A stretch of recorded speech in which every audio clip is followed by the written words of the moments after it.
my first question is, where did your love for theater and performing start? That's kind of an interesting question because I didn't grow up performing. When I went to theater school, I was 22 years old. I had started doing musical theater at 21 at the community college I was attending back in California. And I fell in love with it. It was my first time doing a musical, and I was like, oh, this is like what I want to do. So that's when I moved to New York to go to school. But I honestly, my love for performing and theater, what I didn't realize is that it started years ago. Like, you know how a lot of TV shows will have like a special musical episode and stuff.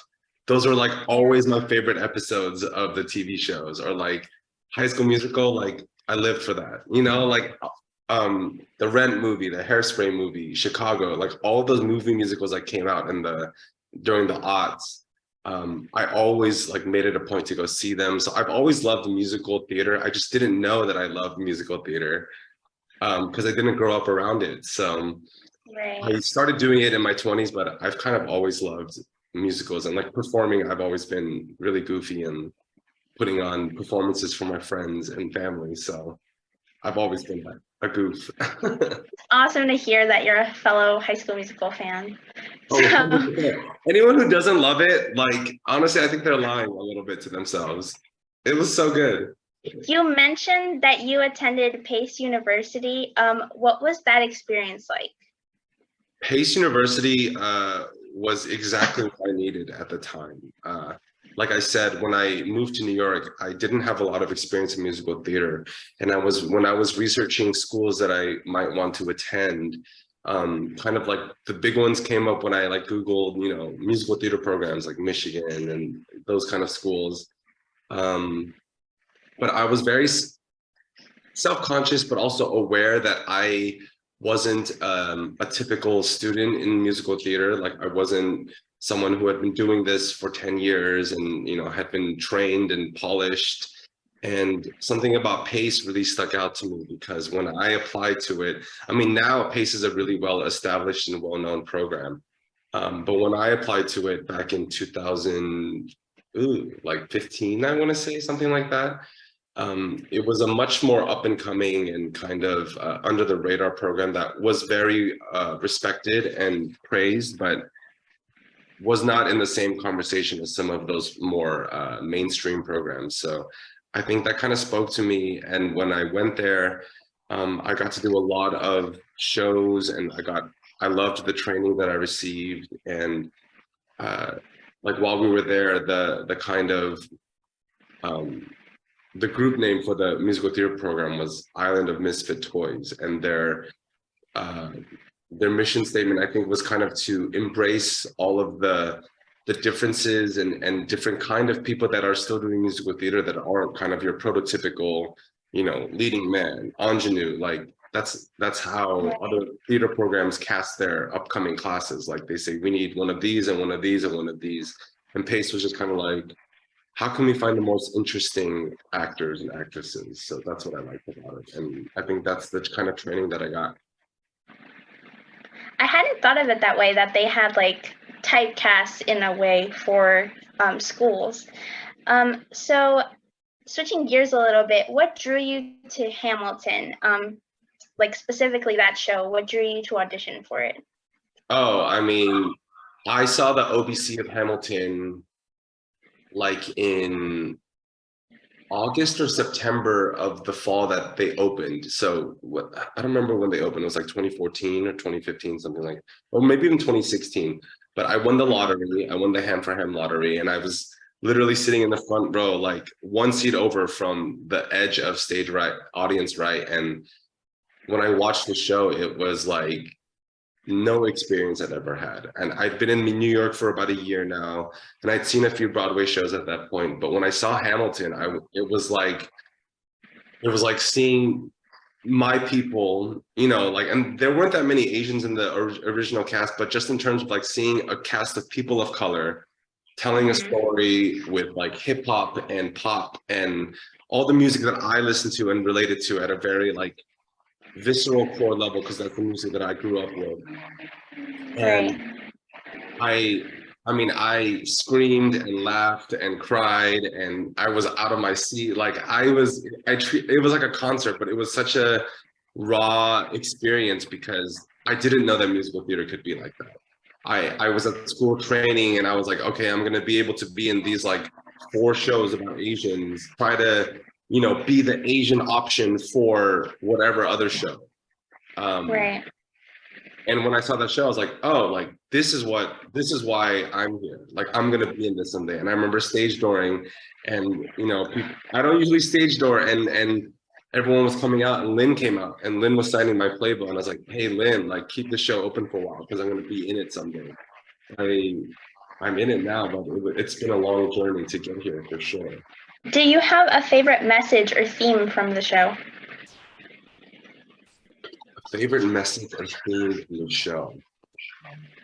Um, there that answer definitely kind of changes over time. It's just based on like what's happening in the world, what's happening with me, what I feel like is relating to the people that are seeing the show. Like different cities respond to different things and like at different times of the year. But I think for me, what's always been the most important message and the one that spoke to me when I first saw the show was that um, you can tell a story with any kind of people, any color, any gender, any orientation, anything like that, with any kind of vehicle. A vehicle meaning like whether it's classical musical theater or hip hop or whatever it is, as long as you're telling a story with real characters, with truth and honesty and vulnerability. And I think that's what Hamilton has always been.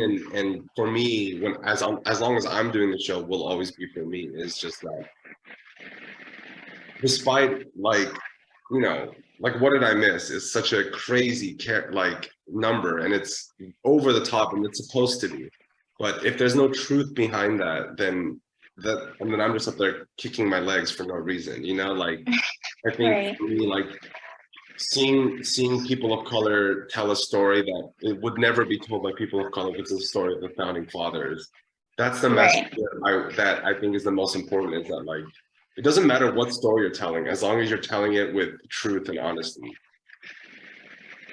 Going back to your audition process, what was that like? And did you know that you were like when you saw Hamilton, were you like, oh, I have to be Jefferson/Lafayette?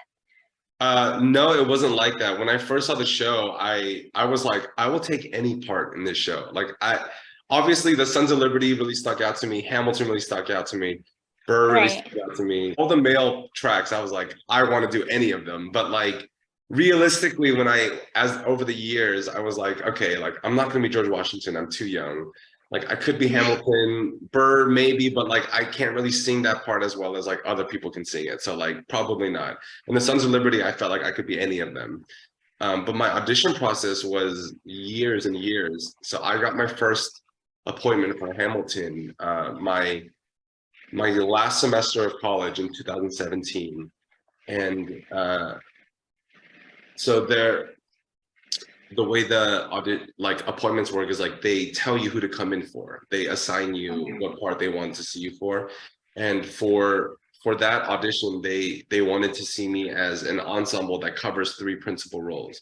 And I don't remember the three they gave me initially, but I think off the top of my head, it was a Hamilton, Lawrence Phillip, and King George. I think that was my first packet. And then, I did that. I did a few callbacks, and I think I got down to like a final few, and then they moved on with someone else.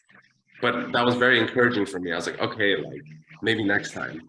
So I told you that my first audition was 2017. I went in for Hamilton every 6 months or so, every year, Wow. like twice a year for like the next 3 years. And I did every male pack. So I did like a Burr packet, I did a Hamilton packet, I did Laugh Jeff, I did Mad, I did Lawrence Phillip, and the King. I never did Washington. I told you I was too young for that. Yeah.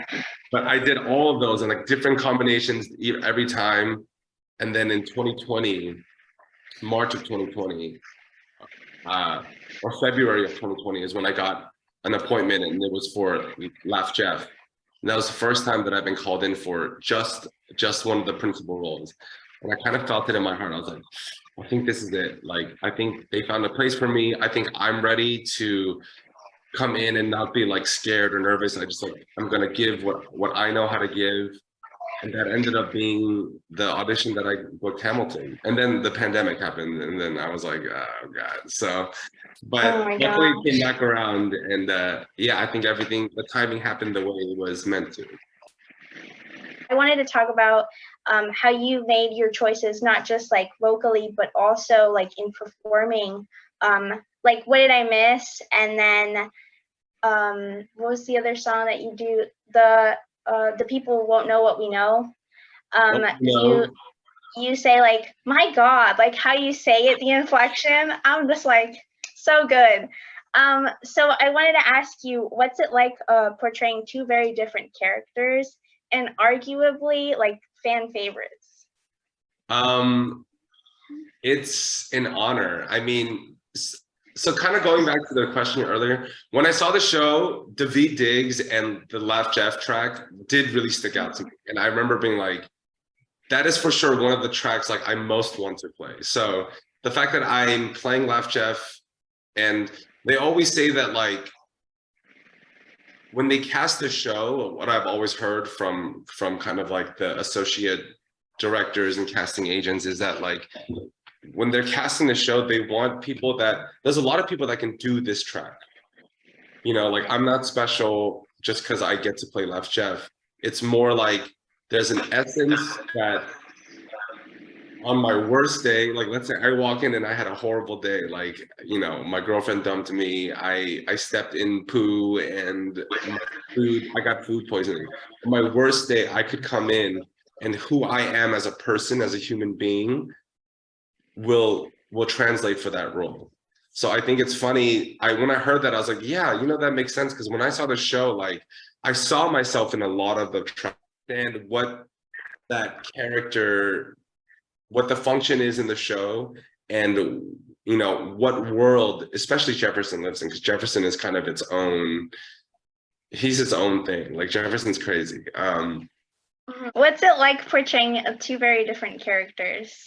Yeah, I think it's really fun that that a few people in the show get to play two different characters, because it's kind of like I get to give all of one kind of energy in the first act and I'm like exhausted, take intermission to reset, and then I get to be someone completely different, and I think that's really fun for me. I've never been in a show where I got to play two different characters, and it feels like I'm doing two shows every night, really.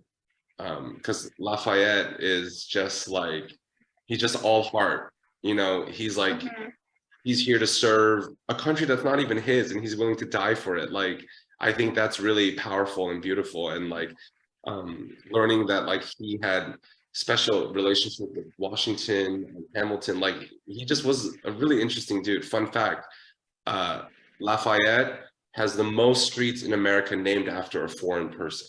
It's funny, every city I've been to, I've seen a Lafayette Street and I've seen a Jefferson Street, but Lafayette, like that's a fun fact that I learned about Lafayette, because I think because of his like huge impact on the Revolutionary War.